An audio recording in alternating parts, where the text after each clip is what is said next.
Welcome to the Democracy's College podcast series. This podcast focuses on educational equity, justice, and excellence for all students in P20 educational pathways. This podcast is a product of the Office of Community College Research and Leadership, or OCCRL, at the University of Illinois at Urbana-Champaign. Learn more about OCCRL at occrl.illinois.edu. In this episode, Chaddrick Gallaway from OCCRL talks with Dr. Stefan John Quaye, an associate professor in student affairs and higher education program at Miami University in Ohio, about scholar activism and self-care.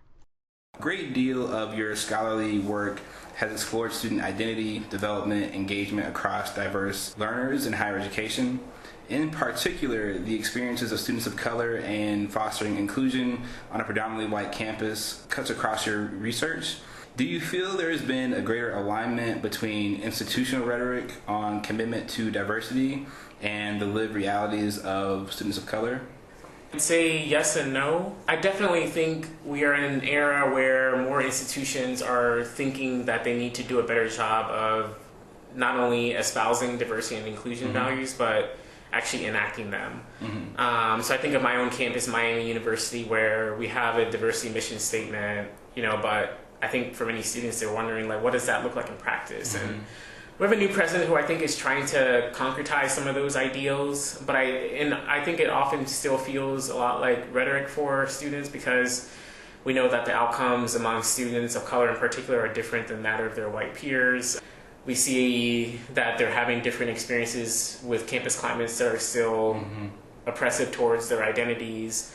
We see that trans-identified students are also experiencing high rates of murder in our society. And so I just think when you look at the lived and day-to-day realities of people's lives, some of that rhetoric is not really in practice. And so to me, I think there's still more work to be done in that area. And I think some of the ways in which we can do that is by listening to students and responding to what they need. As for example, I think student activists have been telling us for decades that they need their institutions to align better with their values, their identities, and who they are, but yet they're still not that in practice. And so I think it's incumbent upon us to just listen to what students have to say and trying to create the campus environments that are better supportive to their various intersected identities. How can individual departments move from that rhetoric to practice piece? Yeah. When I think of faculty, one of the ways in which tenure track and faculty are rewarded is through promotion and tenure processes. So I think one way in which to do that is to be more explicit in aligning our reward mechanisms to the work that faculty are doing to better meet those students' needs.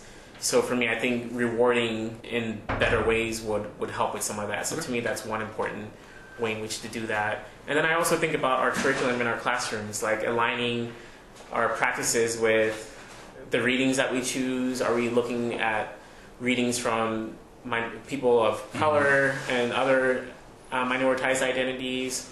Are we doing our own work as faculty and educators in reading work that is from, for example, women of color, people of color, trans folks? So I think some of that happens in that way too. Across many college campuses over the past few years, there has been increasing student unrest as racial tensions deepen. In your work, to assert that including student voice is connected to higher education as a public good. More specifically, can you speak about contemporary student activism on college campuses post-Ferguson and share details on any of your recent work on student activism? My colleague Chris Linder and I, we've embarked on this study around trying to understand what student activists say they need from administrators to feel supported in their activism. A lot of student activists say that administrators are often more resistant towards the more public, bold, more disruptive, in their words, protests, things like that. And that they're more easily able to reward things like community service learning. And Chris Linder has a piece that's under review that I think speaks to this element. And for me, I think the way in which I hear student activists say, some of the things that they say to me seem so easy, like they want administrators to just show up. that when administrators show up to some of the things that they were doing, like it meant a lot to them. So I think that's one.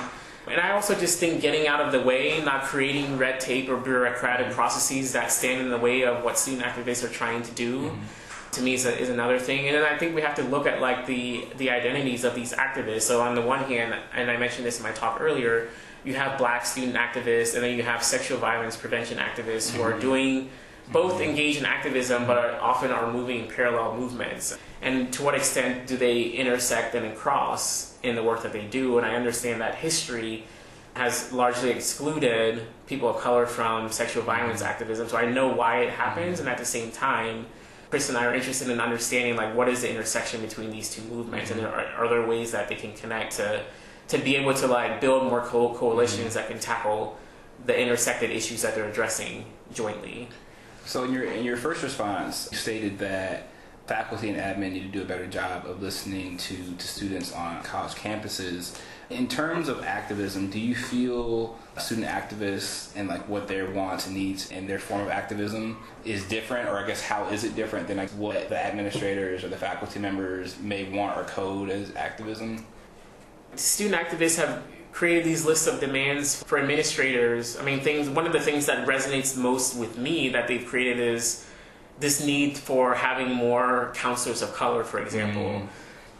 And that to me is an instance where I can see some of the needs are merging, like to use a concept from critical race theory, interest convergence. Like it's in the best interest of institutions to have generally more counselors. Like mental health issues is large. I don't know that it's on the rise per se, but I think the stigma attached to mental health is not as strong as it used to be. So I think people are more okay seeking help for mental health issues. And so to me, because we know that that's happening, this is a case where I think the interests can converge, where institutions know that they need this. Students of color are saying they need more counselors of color, and I think it behooves an institution, campus administrators, to do what they're saying, because ultimately having more counselors of color will ultimately enable student activists to feel like they can actually take care of themselves in the midst of this activism that they're having to do, which will ultimately then increase their outcomes and enable them to persist on college campuses ultimately towards graduation. Right.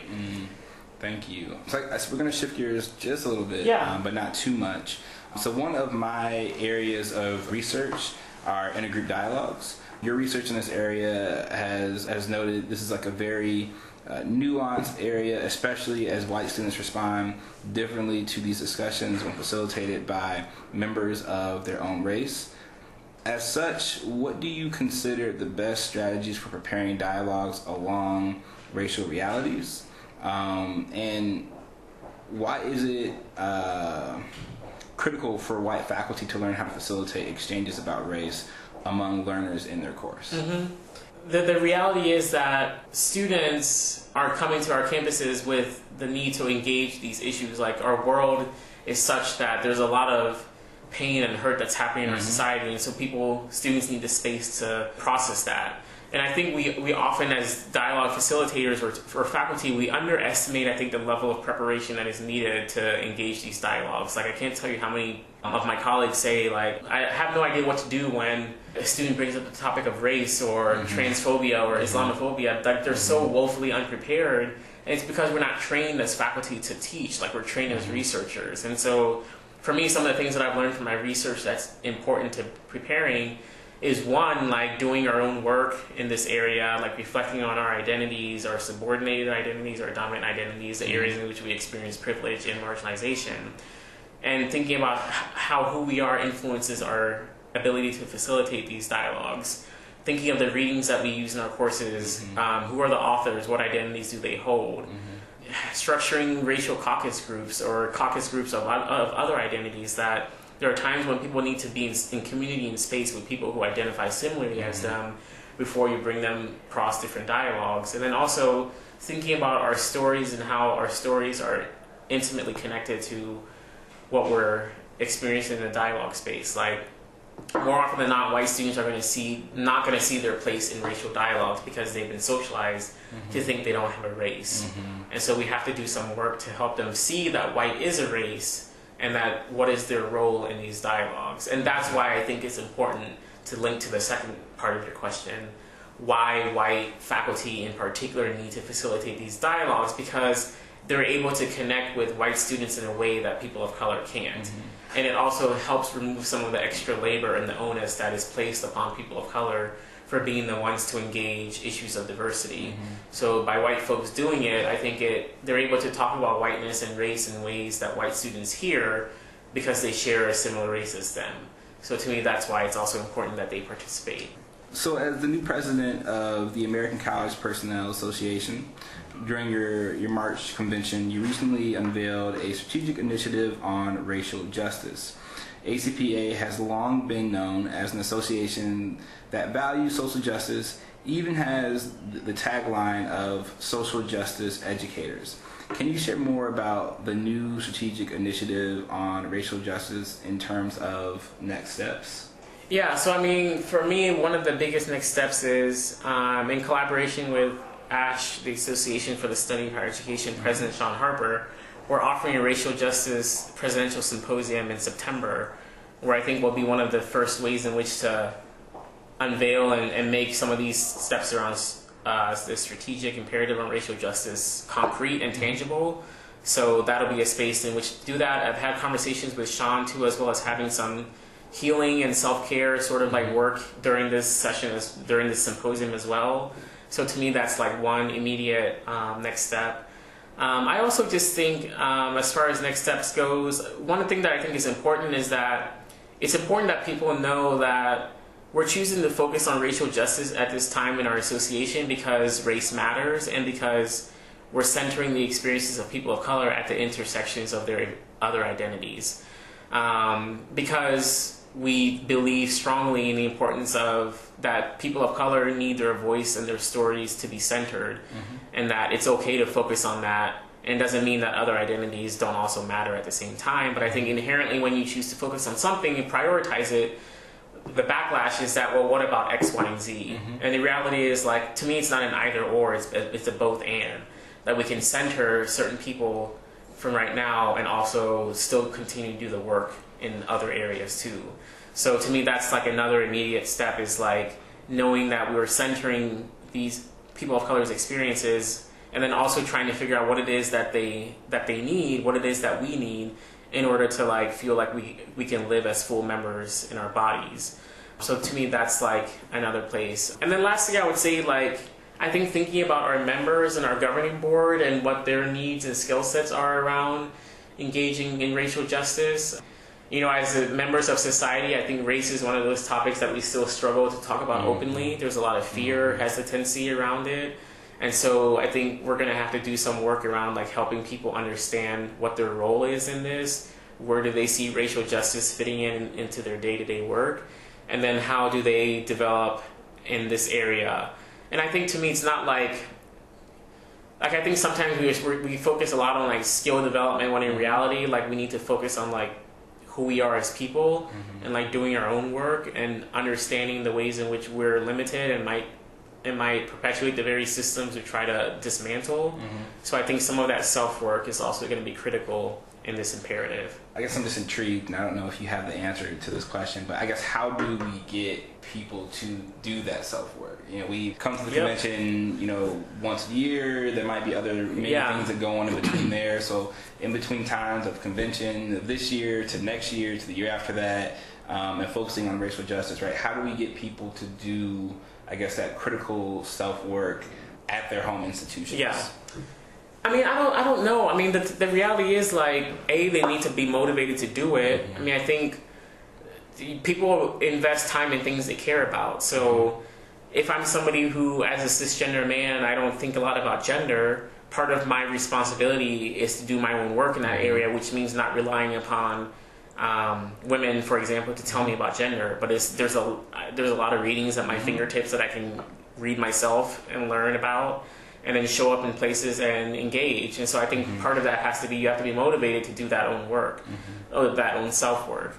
The other piece, I think, is restructuring and thinking differently about conventions. So for Houston 2018, we specifically want to do some racial justice work at convention. So that might mean not having just like 50 or hour-long proposal sessions, but actually spending like 3 to 4 hours in like a racial justice like caucus group or racial justice work, where you're actually engaged in like a long process of doing some of this work around racial justice. So I think that's some ideas we have on the table as well too for what convention might look like in the future. That sounds exciting. Yeah, I'm jazzed about it. I think there's some, we just fall into this rut of like we do things the same way all the time, and if we want folks to be invested in this, why not actually create space at convention for people to actually take some sustained work in this area? Right. Much of the discourse regarding campus climate, collegiate experiences, making engagement, educational attainment equitable has largely been focused on the four-year college context. Can you talk about the importance of the community college sector relative to diversifying the post-secondary educational pipeline, as well as commenting on issues of accountability for providing culturally responsive pedagogy, inclusive campus climates, and equitable student outcomes? So I'll start off by saying that I'm not going to sit here and pretend that I know enough or a lot about community colleges to give an educated response in this area. It's not something that I study or spend much time thinking about. And so know that my answer comes from that place. So I just wanted to own that up front. It feels like community colleges are lauded as like this place where any student can have access to. And I wonder sometimes if we sort of laud community colleges as this like sort of panacea for equity and that it's open for lots of different people, when in reality, like, to what extent do we actually like fund and resource community colleges to the extent that we do four-year institutions? Like, that's my sort of like guess. My guess is that they're not actually given the resources they need to actually do the work that we expect them to do. Like, it feels like this like panacea that we are hoping will provide broad educational outcomes, when in reality, like, because they're so underfunded, I don't know that it actually meets the goals that it sets out to do. And so I think we place a lot of expectation on community colleges. Like, they're supposed to bring in all of these students, they're supposed to do diversity work, they're supposed to include like all of this stuff that I don't know, like I wonder sometimes if we expect too much and then don't actually give the resources to make those things happen. What call to action would you like to issue for those listening today who want to take an equity-minded approach and produce socially just practices in 2- and 4-year institutions of higher learning? One is, I think, to not be a bystander when they see things happening. One of my biggest pet peeves is I'm sitting in a faculty meeting and somebody says something off the wall that's racist or sexist or something, and I challenge it, I call it out, and then after the meeting, like, one of my white colleagues says, what that person said was really messed up. I'm glad that you said something. I wanted to like say something, but I didn't. And so I'm like, why are you telling me after the meeting? Like, if it doesn't do me any good for you to tell me how you noticed that this happened at this meeting, but then you chose not to say anything. Like, it's almost like you're searching at that point for like points from me, for like, hey, like, I'm a good ally, like, I saw this happening. But then the reality is, like, say something in that meeting. So for me, I think that's one thing, is that when we see something happening, particularly when we hold more dominant identities, we should say something, in part because it removes the onus from people with minoritized identities from doing all of that work constantly. So I think that's one sort of like call to action, is to like use our voice to speak out and challenge oppression when we see it happening. And I don't know if we're going to get to this in the context of this question and answering session, but for those people who are in those spaces who maybe want to speak out, can you speak to, I guess, how you speak out, how you choose not to be a bystander? Yeah. Well, I think I don't know if I would have used these terms at the time that I did it, but to some extent, there's oppression that's happening, and at a certain point I chose that I was no longer going to be complicit in my own oppression. And for me, being complicit in my own oppression means me not speaking out on my behalf when I see things happening. And yeah, it could be scary, it could be fearful, I might get backlash, I might get eye rolls and all these nonverbals, but the reality is, like, I feel worse at times when I don't say anything when I feel like I should have. And so for me, the reality is, like, nobody's gonna save me from anything. I can, like, even if I choose not to speak out, like, I'm still being complicit in my own oppression, because ultimately I didn't let somebody know that, like, that what they said was problematic. Right. And so to me is when I made the conscious choice of like other people are going to oppress me, but I'm not going to be complicit anymore in my own oppression. And that means I'm going to like use my voice to challenge things that are happening. Absolutely. Again, thank you so much for doing this podcast. Yeah, really I appreciate it. For more information about scholar activism and self-care, we recommend that you visit Dr. Stefan John Quaye's website at Miami University for a list of publications and additional reading.